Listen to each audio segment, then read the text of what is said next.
Eu tenho uma notícia boa e uma notícia ruim para te dar. A notícia boa, Ibovespa para cima nessa terça-feira. A notícia ruim, lembra do professor Raimundo? O Ibovespa, ó, subiu só um pouquinho. Começa agora o seu saldo deste dia 22 de setembro de 2020. Eu sou o repórter Gustavo Ferreira, do valorinvest.com. Te aviso que o Ibovespa fechou em alta de 0,31% na faixa dos 97 mil pontos. O dólar comercial em alta forte no Brasil e no mundo todo, na verdade, mostrou que os problemas seguem os mesmos. O dólar comercial aqui no Brasil fechou em alta de 1,29% aos R$ 5,46.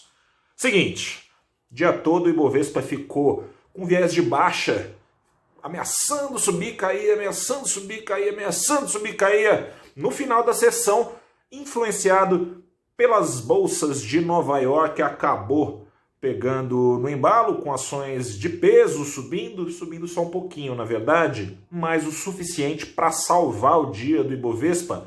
Ações da Vale, por exemplo, subiram só 0,05%, caíam pela manhã, com os preços do minério de ferro de novo tombando. A Vale demonstrou ainda assim alguma resiliência.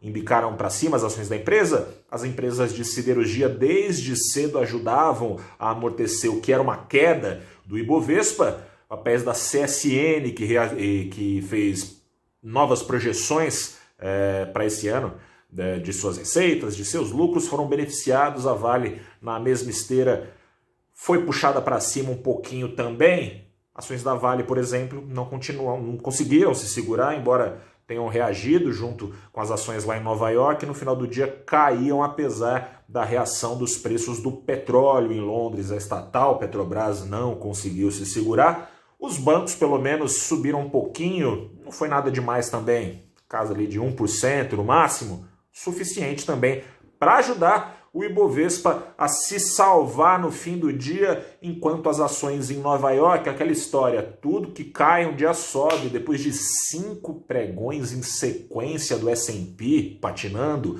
O S&P é o índice americano que reúne na sua carteira teórica 500 papéis, os 500 papéis mais negociados por lá.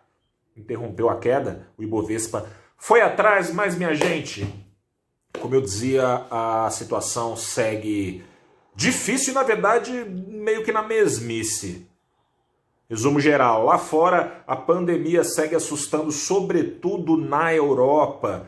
Espanha está com recordes de novo de contágio. Lá na França, igualmente, recordes de contágio. Itália, Alemanha e no Reino Unido seguem de novo recuperando níveis lá de abril, que haviam sido deixados para trás de contágio. O Reino Unido, aliás, confirmou que se temia novas medidas de isolamento social, menos severas do que um lockdown. Restaurantes, por exemplo, pubs, bares, vão ser obrigados a fechar às 10 da noite lá no Reino Unido. Mas medidas como essa tendem a interromper a retomada da economia europeia e, consequentemente, das economias que com a Europa, negociam. O investidor está de olho nisso, ainda assim, depois da queda de ontem, que foi a maior queda das bolsas da Europa desde junho, veio uma reação pequenininha. Bolsas cada um para um lado na Europa, mais o Stock 600, que é o índice que reúne 600 ações de 18 países da Europa, fechou um pouquinho para cima, 0,20% para cima. Não é muita coisa, mas pelo menos não foi aquela derrubada toda que a gente viu nessa segunda-feira, que foi bem pesada no mercado financeiro mundial. Aqui no Brasil, a gente segue com os mesmos problemas de sempre. O mercado não tem muita confiança no governo. Já desde a semana passada, principalmente, essa sensação chegou para ficar desde que veio o cartão vermelho do presidente Jair Bolsonaro ao projeto de Renda Brasil do ministro Paulo Guedes. Mais que o projeto, importa o cartão vermelho dado a quem foi dado. O ministro Paulo Guedes, afinal de contas, o presidente Jair Bolsonaro garantia que era ele que mandava na economia. Com essa sinalização a gente viu que é o presidente, afinal de contas, eleito, quem manda na economia. em tudo que diz respeito ao Planalto. Na quinta-feira, o presidente também disse com todas as letras que não vai ser vendido o Banco do Brasil como desejava o ministro Paulo Guedes. Com isso, veio ainda mais a sensação de que se os outros ministros não Guedes, pressionarem pela derrubada do teto, por mais que ele tente, pode não aguentar a pressão. Tanto o teto quanto o ministro, é um temor que passa pelos investidores, porque Paulo Guedes foi o fiador, afinal de contas, de que esse governo teria responsabilidade fiscal, e o presidente Jair Bolsonaro dizia que o ministro era o homem que decidia a economia brasileira. Tinha carta branca, essa carta branca virou cartão vermelho, o resto da história você já sabe. Ainda complicou um pouquinho hoje, se não atrapalhou também não ajudou em nada. Lá fora investidores estão torcendo muito o nariz para o Brasil. Esse ano tem uma evasão de dólares recorde, aliás, desde antes da pandemia. Já nos primeiros meses do ano o Brasil já tinha superado a saída de dólares da Bolsa, que havia sido recorde ao longo de todo o ano passado. Essa saída já, sei lá para onde foi. Continua por causa do fogo na Amazônia. O presidente Jair Bolsonaro abriu hoje a Assembleia das Nações Unidas.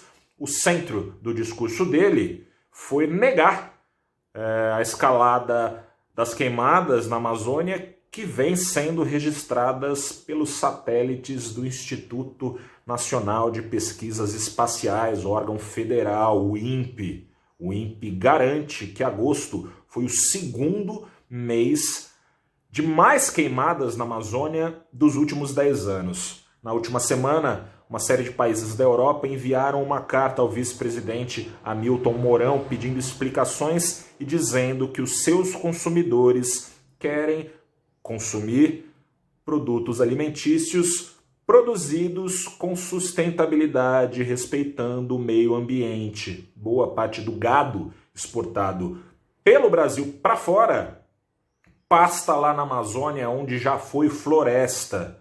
O presidente Jair Bolsonaro negou isso tudo hoje, responsabilizando por eventuais queimadas índios e caboclos, nas palavras do presidente. Essas explicações, como a gente pôde ver nos ativos, parecem não ter colado muito.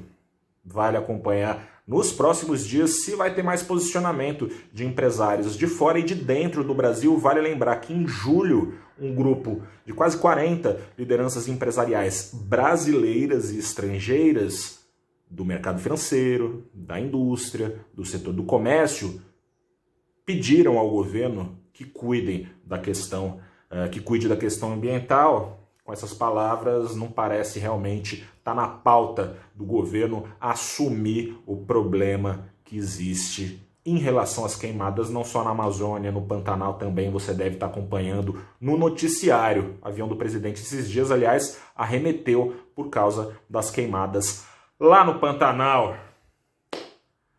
Difícil, gente. Subiu, mas se segure aí que fortes emoções devem pintar pela frente. Veio esse desrepresamento, existe essa palavra? Estava represado o apetite por risco nos Estados Unidos e aqui no Brasil também, porque teve discurso do secretário do Tesouro americano, Steven Mnuchin, e também do presidente do Fed, Jerome Powell. Os dois disseram, de novo, que estímulos fiscais são necessários, ou seja, Casa Branca precisa meter a mão no bolso. Eles falaram isso lá no Congresso americano, só que lá no Congresso americano segue o impasse.